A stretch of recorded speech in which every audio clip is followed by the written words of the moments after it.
Баршаңызға сәлем. Бүгін біз жылдам, қарапайым, өте дәмді ауызда еритін үгілмелі печенье дайындаймыз. Бар болғаны 15 минутта пісіп шығады. Духовкаға саласыз да шайға тамаша тәттіңіз дайын бола қалады. Ендеше бастайық. Ең алдымен бір жұмыртқамызға сахарный пудрамызды қосып, үстіне сұйық майымызды құйып, барлығын венчиктің көмегімен жақсылап араластырып алатын боламыз. Енді оның үстіне електен өткізілген ұнымыздың үстіне разрыхителімізді және ванилинімізді салып араластырып алып, екі бөлікке бөле отырып, қолға жабыспайтын жұмсақ қамыр илеп алатын боламыз. Алдымен осылай венчиктің көмегімен араластырып аламыз, кейін екінші бөлігін осылай қолымызбен қамыр илейтін боламыз.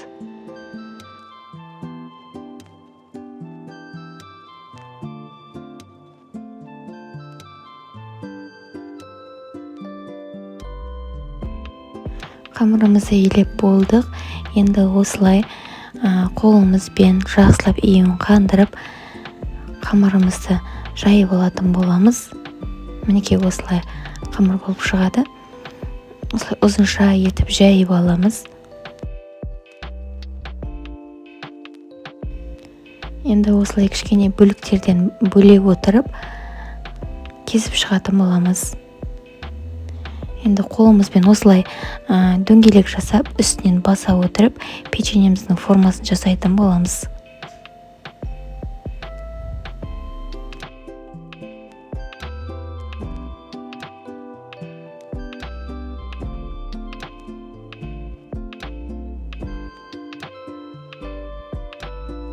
Барлық печеньемізді осылай домалақтап алдық. Енді осылай табамызға пергамент қағазын төсеп, үстіне барлығын жайғастырып шығатын боламыз.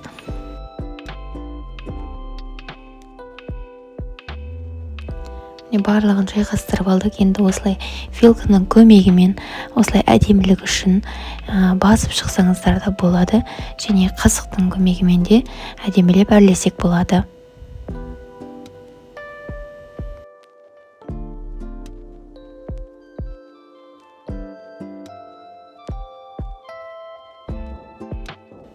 Барлық печеньемізді әдемілеп алдық. Енді қызып тұрған пеште 180 градуста 15 минут пісіріп алатын боламыз. Мінекей біздің жылдам, қарапайым және өте дәмді ауызда еритін үгілмелі печеньеміз дайын болды. Тез әрі дәмді нәрсе жасағыңыз келсе, осы рецепті міндетті түрде сақтап қойыңыз. Видео ұнаған болса, комментарий жазып, лайк басуды және каналыма тіркелуді ұмытпаңыз. Келесі видеода жолыққанша аман сау болыңыздар. Рахмет.